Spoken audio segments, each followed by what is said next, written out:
Hello, everyone. This is Philosophy of the People with Stefan Bertram. And for the first time in about 4 months, I've sadly had to switch on my radiator. Summer has very dramatically ended this past week, and I'm quite sad. But that is not the topic today. The topic today is talking about how a few commodities like music, commodities like literature, there are once luxuries that were reserved for a few people, especially in terms of having them at any frequency, at any great amount, having them on demand. How these luxuries were transformed for something that could only be held by kings to something that was available for free for everyone in immense amounts, and how this, due to the transition to kind of digital means of production and distribution, has set these commodities in a place where they're on the edge of being communalized, even if they aren't yet actually communalized, because you can't have one communist commodity in capitalism. You need a general system of socialism.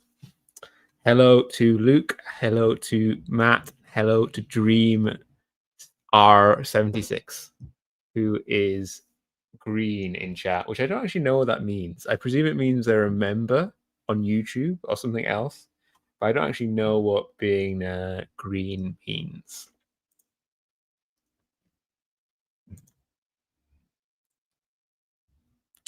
People have realized luxuries that a lifetime ago were impossible for anyone to have. Through certain commodities, mainly being distributed online, have become in essence free. The most radical transformation happening in the case of music. On-demand music was once a luxury available only to the very few. Now most people on Earth have better access to it than medieval kings did. It's far, far easier for people in third world countries, as long as they have the phone and an internet connection, to listen to music, to listen to exactly the music they would like, than it ever would be for a medieval king. And this is not just, that doesn't then require like 50% of this poor person's, third world person's income. Rather, it's free, or essentially free, or is only not free because they volunteer for it not to be free. This was a reconciliation. This is a way that they reconciled with piracy, which other industries have so far failed to do in quite the same way. But this is less communistic than the other half of things, which I'm going to discuss today, which is the relationship that's going on with fan fiction and similar enterprises as regarding literature. Archive of Our Own, this large website, operates close to perfect in terms of how I imagine a communistic organ distribution should operate. But of course, you can just as well have communism on one website as you can have socialism in one country. The question is not how can anything become communistic. I think this is the important point here, as is already answered. Rather, the question is how can we universalize this? Dream in chat confirmed that being green in chat means they're a member. And Secret has asked, is this just technological advancement? I would suggest, as Marxists suggest, that quantitative change eventually adds up to qualitative change in various interesting ways. Dream just thought everyone was green. No, you're special and you're green. No one else is green, but someone else. I remember someone else being green, but you're definitely green, and no one else currently chatting is. What is, in brief, communism or socialism? It's essential to the Marxist account that communism emerges out of capitalism. But how could this happen? Once it was imagined that the concentration of industrial production that happened in the early 20th century would lead to the proletariat being able to seize power and then communalize industrial economies, achieving socialism or communism. One way or another, your account of exactly how this happened can vary, but it proved not to be the case. This did not happen. My suggestion is that early 20th century economies were not ready for communism in this way, but that early 21st century economies increasingly appear so. This is, of course, perhaps half the equation, perhaps less than half the equation, because you don't just need kind of the economic preconditions, but you need the real struggle of the working class to actually transform things. But not every podcast is about everything, and we'll be discussing the other half of the equation today. The crisis of profitability and the internet. The internet made the delivery of digital products essentially free. The main labor needed is the creative labor to create a single copy, and then infinite, in essence, copies can be made for very, very, very little labor. Copies can also be made of copies other than the master copy, which allows for piracy. This creative labor is essential for how we actually reach decommodification. But we can put that aside for now, as in accounting for how we actually maintain the status of artists that allow them to produce is something we'll discuss later. Under these circumstances, how companies made profit with this kind of media had to be retooled. In the mid-20th century, there wasn't a complicated question about how the music industry and how the literature industry made money. You sold records, you sold books, and things like live tours at some point became methods mainly. Of course, live tours were initially kind of the main way that artists would make money, but then at some point, live tours became merely an accessory to the main business of selling CDs. But then a radical transformation happened where everyone could suddenly get music through the internet. The initial kind of response to being able to get music for free online was hard, clear repression. Large companies around the turn of the millennia and about 10, 15 years after this launched assaults on platforms like Napster and then later places like the Pirates Bay. Napster was always going to be screwed because Napster had a central server where they stored all the music, and so they were a for-profit company, so they were completely screwed. They didn't have a chance, and of course they were completely destroyed legally. While the Pirates Bay had a bit more of an argument, but in the end, unfortunately, they got them. But they later came to accommodate with these systems, in essence, building out their own version, which could then be commercialized by them. Companies made their own Napster once they'd crushed Napster. They started off as basically being the same thing as buying CDs with the Apple App Store. I'm too contemporary. I can't remember, what was it called? The Apple Music Store, where you used to buy your MP3s, which seems like a ridiculous idea these days, the idea of buying an MP3. But it was something that happened on the back in the day. But then through YouTube, illegal streaming was legalized in basically the same form. There wasn't, for YouTube users, there wasn't a clear point. This experience stayed the same. At one point, you listen to music on YouTube for free, and then later you listen to music for YouTube on free. And of course, there's a whole massive legal structural battle going on here. But unlike Napster or whatever, the continuity of getting this music for free for the end consumer remained the same throughout the process. The original idea for how something like YouTube Music would be financed was through the parasitic, ad-based kind of capitalism. Matt Gilbert suggests the internet is not free, it's expensive, it costs energy, fossil fuels. I mean, of course, the internet is expensive, but you can also just do a billion trillion things on the internet, and any particular thing that you do on the internet in terms of distribution becomes essentially free. Ad-driven distribution of luxuries. The idea that any significant part of the economy can be maintained through ad sales is obviously impossible. It's parasitic on other parts of the economy remaining profitable and thus being able to buy all your ads. When sites like YouTube were smaller, this was possible. Now, ads take on a different function. Only 10% of Spotify's revenue comes from ads, and instead they take on a different purpose. It seems quite clearly that Spotify ads mainly exist to annoy you. I think this is particularly obvious, at least from my experience of Spotify ads. They very often play the same ad twice, which is not something I've seen on any other platform, and is something which is really deeply annoying.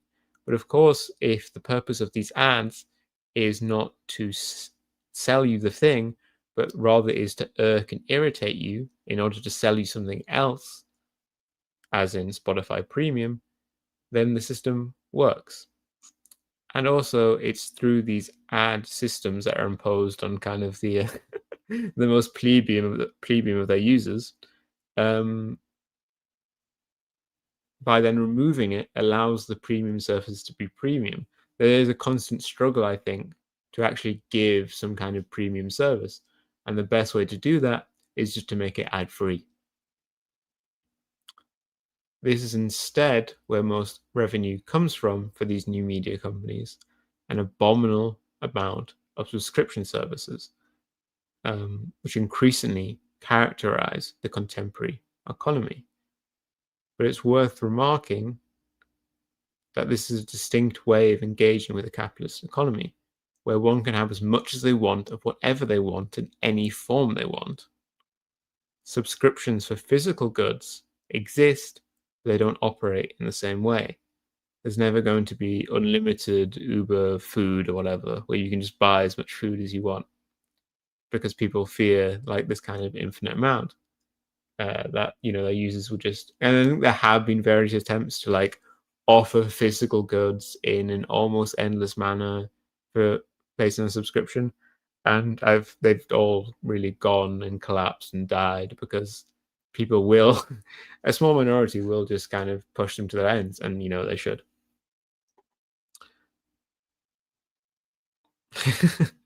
Luke said, I remember loading all my CDs into Real Player in 2005 and wondering why it made everything sound worse. Well, I'm part of a group who can't like hear fidelity music at all. I'm like completely deaf to it. I mean, I do also listen to like raw black metal and so on, but I think that might be again just because I don't hear fidelity music at all, so it's all the same to me. Fanfiction, something I like to discuss, on the other hand, represents genuine decommodification. Fanfiction.net was a commercial website, though it was not a successful one. Has never been a successful commercial website, and increasingly is left behind more and more as it kind of degrades and dies. It's more like it was a commercial site. I'm not sure if it was ever particularly profitable, but it certainly was one. Like it was more like the old web forums where like they were owned by some guy who like plausibly might make a little bit of money on them, but probably they were a loss leader. AO3, Archive of Our Own, is something decidedly different, being about as decommodified a service as anything in capitalism can be. It's a free open archive where we will publish a stunning amount of literature simply for the joy of creation and the joy of it being read. Interestingly, I was on AO3 recently, and for the first time I was sorting not within a certain fandom, but I was sorting just generally, and I found that in quite a few tags, actually some of the top fictions are not fan fiction in the traditional sense, but rather were original fiction, which is being posted on AO3. And this is very interesting because posting your literature on AO3 is a way to make sure you'll not make any money from it ever. Because not only you can't like even link to your Patreon or anything like that on AO3, it's completely banned. Also, a very interesting and positive thing I like about AO3 is it's not algorithmic in any way. There's no system of recommending, trying to like model your mind and recommend you certain fictions based on this. Rather, it's a plain archive. The archive is sorted by newest posts first, and then you can sort it by other means. but is ultimately an archive in the same way. Well, Wikipedia is an archive, isn't an archive, but it is something similar. But of course, it goes without saying, you can't have socialism on one website.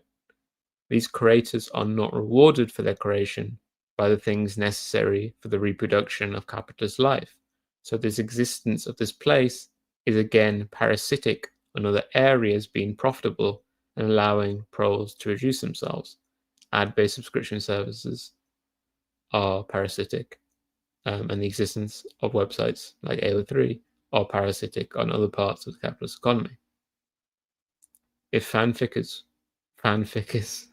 want to sell their labor, they have to enter into commercial publishing, which is now often based on individual producers, but this is no less commercial and perhaps more idealistically capitalist. I mean, in the sense that increasingly on people sell their books instead of going through a mainstream publishing company, they self-publish. But self-publishing these days is very far from our traditional ideas of what self-publishing might mean. It means publishing through Amazon, but just publishing through Amazon through a very easy approval service where they won't advertise you or anything. Well, of course, they will advertise for you as long as you give them some money. Amazon will just publish anything for anyone. And in this sense becomes, well, it is a platform rather than something else. Though, of course, Amazon does directly distribute to and so on and so forth. All of this is conducted through these large platforms. The state of creative workers. Many artists can be easily described as being, especially in these days, hyper-productive. With often no help from others, they produce an immense amount of work. These days you have more and more, especially in the form of kind of how, as band kind of stuff, of rock music derivatives going forward for decade after decade, transitioned into hip-hop being the dominant form of music. With hip-hop, you can be a sole producer very clearly, as you can just produce all the music yourself and you be the one that raps over it, much more than you can with other music. Incredibly, a lot of black metal is also self-produced, as they just kind of record the vocals, record this, record that, and they just layer it all over each other. But that's the kind of mad obsessions that you see from people who are interested in black metal. With often no help from others, they produce an immense amount of work due to the fact that the distribution systems can effortlessly copy their work. You can trivially have your work here viewed by so many more people than any previous amateur artist would be able to do. You will, once upon a time, if you wanted to kind of break out of your hometown, the only way forward would be through, gaining radio play or whatever, or becoming a backup singer to a bigger group. But now it's very easy in some sense for lots and lots of people to see your music. There isn't clear barriers, but then there's a constant game of trying to fight with the algorithm in order to actually get anywhere. But the difference between the people now who can make loads of people see their music and see zine makers in the 70s, zine makers could, their work would only be seen by a few hundred people, but assuming they were charging a few pounds or whatever, they could live on that money. While an artist today who has a few hundred listeners doesn't have a chance of supporting themselves through that sort of music. Artists, unfortunately, have basically given up on self-distribution, and this is another part of the evolution of capitalism as we kind of reach this late capitalist state of the epigee and the end of this capitalist process. And it's almost impossible to imagine them seizing it back, because while artists give the impression of being increasingly independent, it's only again done through these large commodified platforms like YouTube and Spotify and Bandcamp and so on. The nature of these platforms being free is in fact another wave of the impoverishment of the artist, still searching for a golden ticket, which is both harder but seemingly more straightforward than ever before. Like, all you need to do is get X million views on YouTube. And then blah, blah, blah, blah, blah. Like, there's no hard distinction between you and a mainstream musician. But by the fact that you can't just be picked out or whatever, it's even harder than it ever was before. Vlad says capitalism now is basically just negging. Matt says end of capitalist process. That's optimistic. I'm always optimistic. You might not be able to tell from all my miserable conclusions to every episode, but I'm such an optimist. Socializing the arts. Many people prefer to watch YouTube over TV, and this is something which is also consumed for free, but can either be produced in one's spare time or must be monetized. And must be monetized successfully. You can't just choose to monetize yourself on YouTube. And often, as we've found, especially recently, YouTube will arbitrarily or seemingly arbitrarily and refuse to explain. They will demonetize you and refuse to explain why. Often because there isn't really a why there, just you fell foul of some AI process. Simply by offering a state salary to musicians, authors, and so on, while fully decommercializing the platforms they operate on, we would make a massive leap forward to the full socialization of these commodities, which would presumably happen within a more fuller structure of decommodification.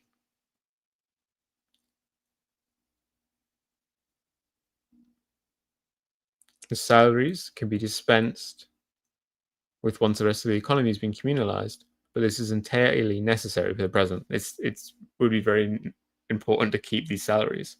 These platforms also offer a clear solution to the problem of how do we choose which artists to be paid? They give the answer of the people have democratically chosen by choosing to watch their works.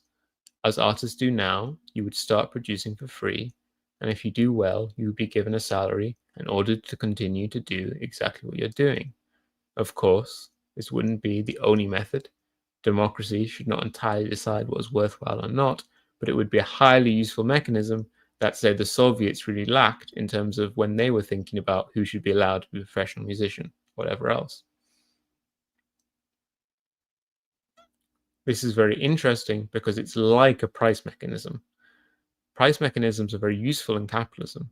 And unfortunately, state societies of the 20th century, state social societies of the 20th century, found that with the lack of it, they really struggled to kind of plan the economy. But this kind of democratic method where people choose what they want, and this information is directly transparent to the entities that own these platforms, is something which is almost like a price mechanism while being compatible with communism. Even easier would be similar transitions for, say, academia. Academia is almost there anyway, in terms of often academics are just state salaried employees in various countries. But then the academic publishing industry is like for profit mostly, which is bizarre. So these places could then, these platforms, academic publishing platforms, could also be very easily nationalized, taken away, and then, and also, we would actually want to pay people for doing peer review and so on. Agolf Twitler says, when you turn communism into a word, that means everything I do not like. Far from it, Agolf Twitler. I, in fact, I do the opposite. Everything I like is communism.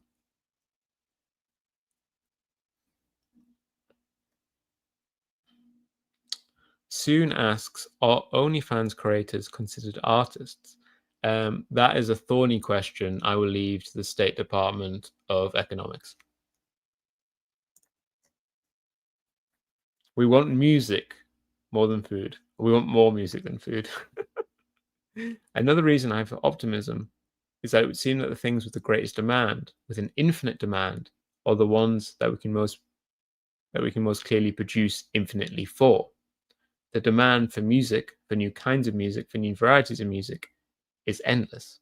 I can listen to many more albums each day than I eat meals, and certainly I have much more interest in listening to 10 new albums a day than I do getting 10 new meals. I'm quite happy eating the same sort of food and listen to the same sort of music, but the variations in the music are pleasant. And eating them for the first time, I'm eating albums out here is much more appealing.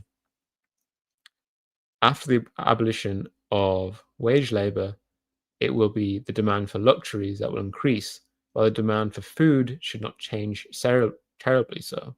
This has generally been the pattern of things. Stuart McGill suggests that some people have music ahedonia, which is interesting. I am very much a listens to music all day person. And I'm wondering how is that common? I think it's definitely a millennial thing. I don't know if other people do it.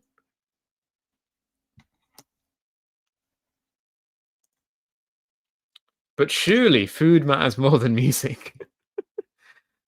There are a few arguments I'm trying to deal with here, but a key one is the idea that human desires will always outstrip our ability to produce, and thus communism will always be impossible. What I'm trying to suggest here is that our most excessive desires are the ones that are most easily fulfilled. I don't think the problems in socialism will ever have to do with something like food. The argument is almost always about luxuries, and luxuries are something which are already stuck. That the luxuries are something while we are stuck in capitalist doldrums, we can still produce at such an immense rate that capitalism has to adapt to new methods of extraction in order to profit from them.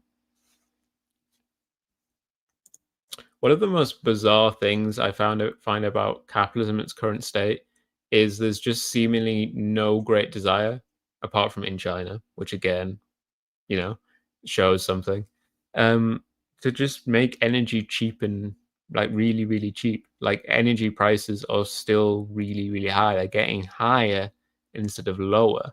We should be able to produce an immense amount of electricity, much, much more than we ever did in the past. Especially because now like solar panels and wind farms and stuff are actually good. But instead, power just becomes more expensive. And I think Lenin was certainly right that a key point of communism is electrification and kind of internetification. I'm suggesting today are the essential building blocks here. We need to make electricity as cheap as possible, and I think that is something which is also can be driven down to such a point where it is essentially free.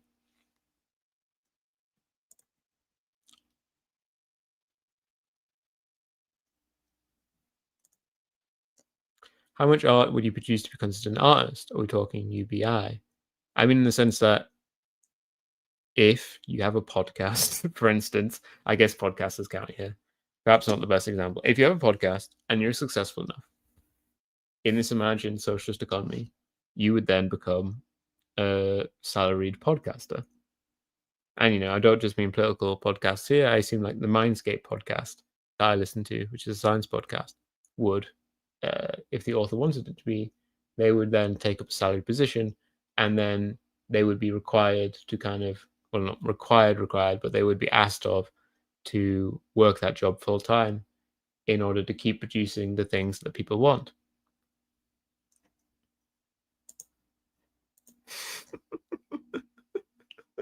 Yeah, of course. Yeah, I mean, it's also a question of within the system, there would be also an accommodation for the people who kind of facilitate the system, right?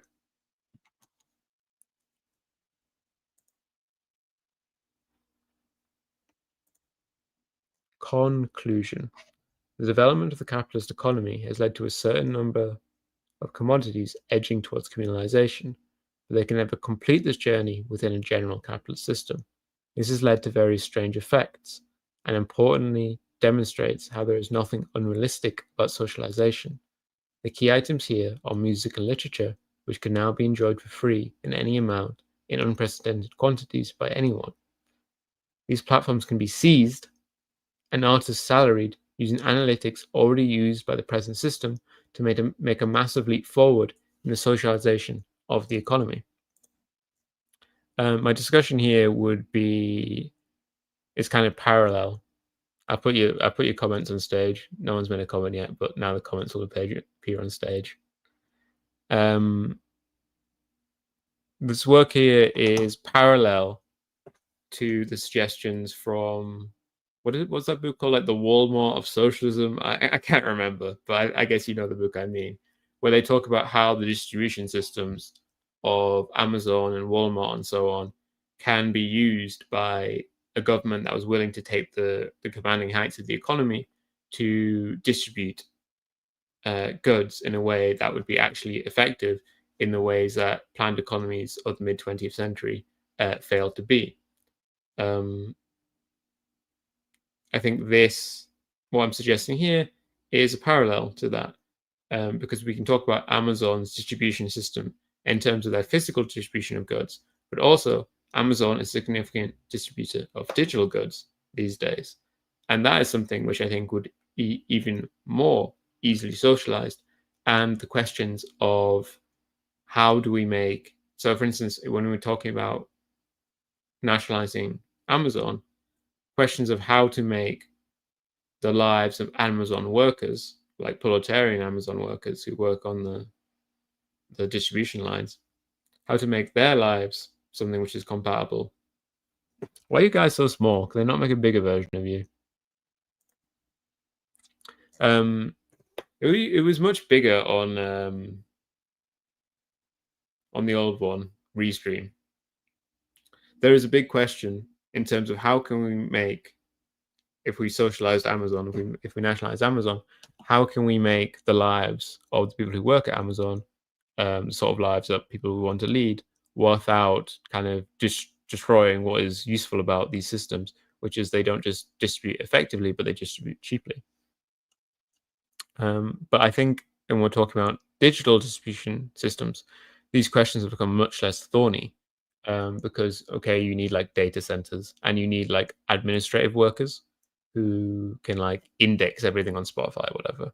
But ultimately, we're talking about processes which are far, far less labor intensive and far, far less involving low wage workers.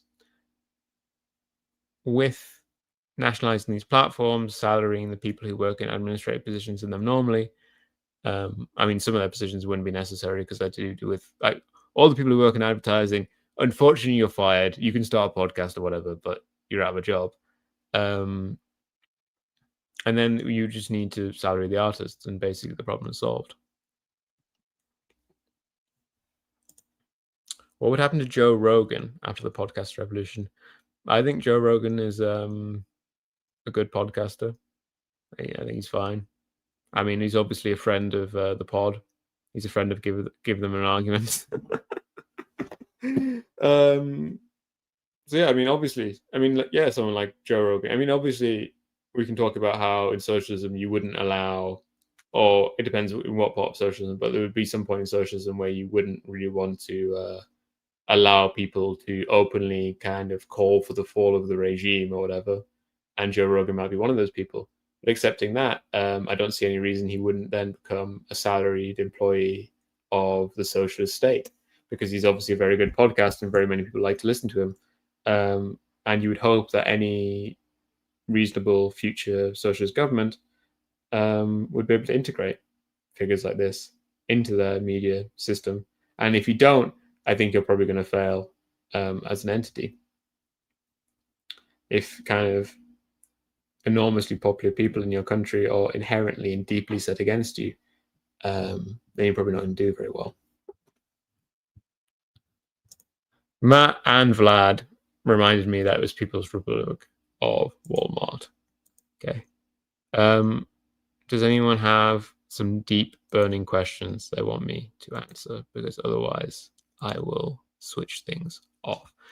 It's funny, I sometimes think it's going to go for longer, even though, I mean, I was like, oh, I have 11 slides. It's probably going to be a short one. But then I was like, well, lots of them have lots of text on them. But I think the amount of text on the slide doesn't really matter to how long it actually takes me to go through it. Because obviously I read the text, but then I say various other things, and I stop to read the comments and so on. And it's more the rhythm of the slides that that takes the time. Next week, I'm going to be talking about vegetarianism, eating meat, animal rights, the whole lot.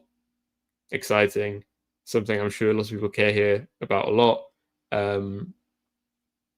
And also something which I don't think has been talked about very much on either show.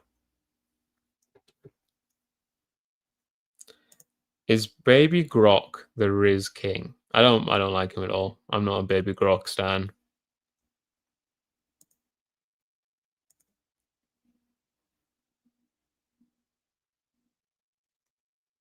Seems there's a big section of the left that there's a section of the left that seems that big tech has full control and understanding of what they unleash.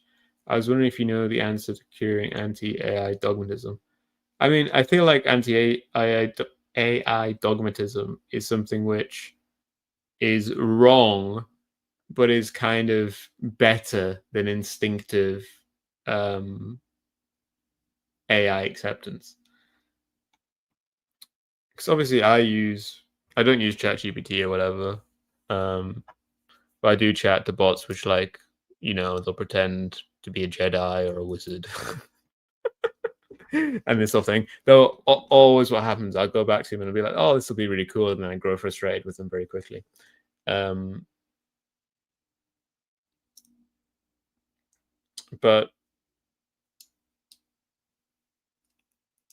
yeah, I mean, there obviously are people who are effectively and completely against, well, AI. We're talking specifically about LLMs.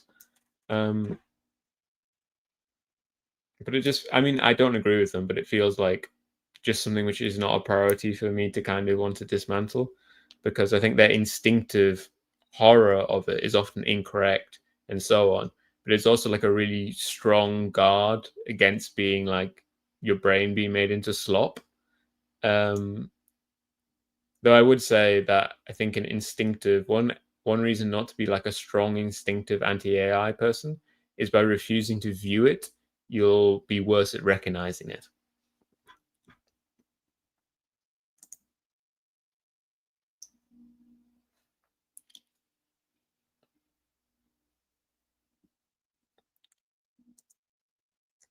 Do I have a position on intellectual property?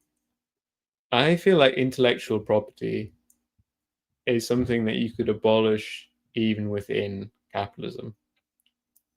Though, actually, with LLMs existing, I'm maybe less enthusiastic about that.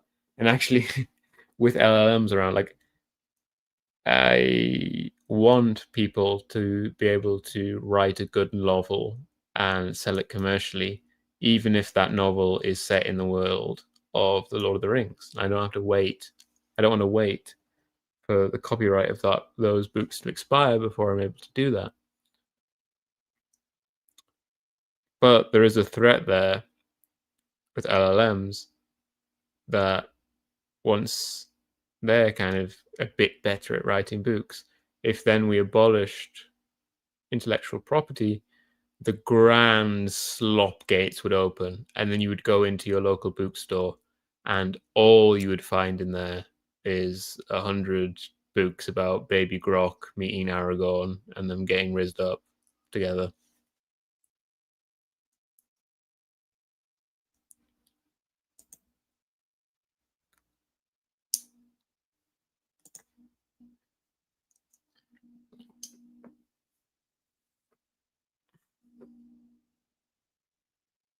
I mean, LLMs, I think it can't be denied that they're very interesting and do something unique that hasn't been done before.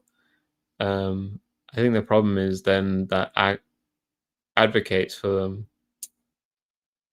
think that they're like so incredibly revolutionary, because LLMs are really successful in terms of being like a nice toy, a fun toy, and being something which like can answer math questions sometimes when you have a math question which you're struggling to turn into pure formal mathematical equation, and you can instead much easily express it in like natural language. They're quite good natural language processors, and they're fun toys, and that's basically it at the moment.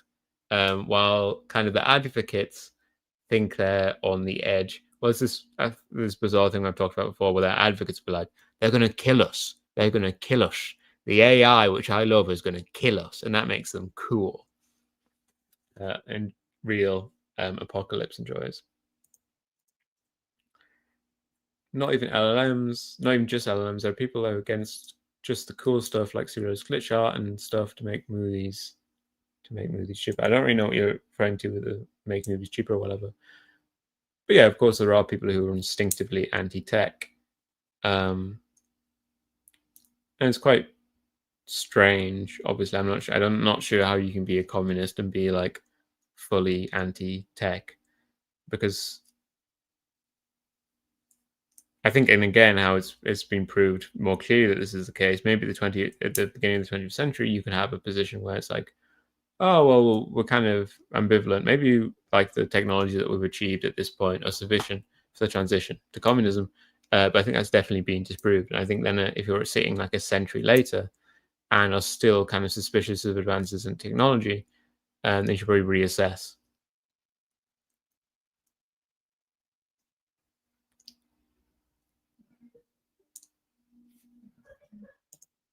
Yeah, I mean, I think that's the danger if you abolish IP stuff. But then, of course, this reveals that the ultimate problem is not um, IP law. The problem is kind of a degenerative culture, which is run for profit, but is run for profit in such a way where kind of the bosses have realized that what people will very happily eat is slop. Maybe I'll do an episode on this, kind of the general deterioration of culture and the kind of crossover culture and everything being combined into everything else into one great mighty slop pile. That'd be interesting. But I think on that sloppy note, I will say goodbye to you all. Next week, vegetarianism, meat eating, animals, so on. You can listen to my bizarre perspectives and get mad, while also appreciating the fact that I'll dismantle all kind of normal pro meat eating positions. Bye.